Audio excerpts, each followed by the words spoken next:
আসসালামু আলাইকুম ওয়া রাহমাতুল্লাহ।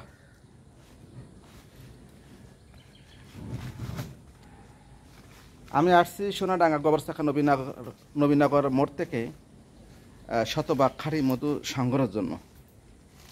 তো শুকর আদায় করি আলহামদুলিল্লাহ। আমি যেখানে নিয়মিত চাক কাটি, কোথায় কাটি এবং জায়গা আমি সবসময়ের জন্য ক্লিয়ার করি।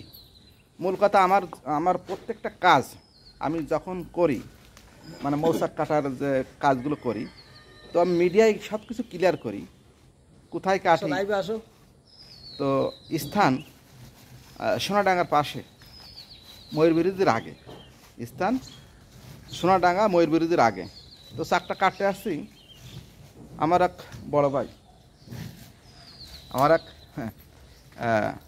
বড় ভাই মুরাদ ভাইয়ের জায়গার পরে মৌচাক, নিচু জায়গায় মৌচাক।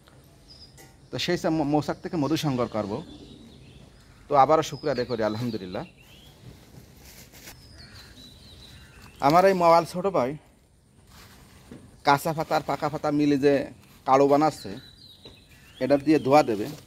আসলাম, এদিকে তাকাও, ভালোভাবে তাকাও। এটা আসলে আমার মোবাইল ছোটো ভাই। আমি একে নিয়ে কাজ করি, একে নিয়ে পরিচালনা করি। এর মাধ্যমে যে মধুগুলো পাই, আমি সেই মধুগুলো বিক্রয় করি। তো আমার ঠিকানা গোবরসাখা নবীনগর মোড়, আলমদিনা লন্ডি। এই মৌচাক থেকে মধু সংগ্রহ করা হবে একেবারে নিচু জায়গায়। তো এইখানে দাঁড়ানোর জায়গা নেই, যখন কাটবে আমি পাশে যাব। তো চাক কিন্তু অনেক বড়, তবে এই মৌচাক থেকে মধু সংগ্রহ করা হবে ইনশাআল্লাহ। আপনাদের যে মৌচাক দেখাইছিলাম, সেই মৌচাকের মধু গালাসহ, এর ভিতরেই এলো মধু, এখনও চিপড়ানো হয়নি, এখন চিপড়ানো হবে। তো আলহামদুলিল্লাহ, অবশ্যই খাঁটি মধুর জন্য যোগাযোগ করবেন। ঠিকানা গোবরসাখা নবীনগর মোড়। তো আলহামদুলিল্লাহ।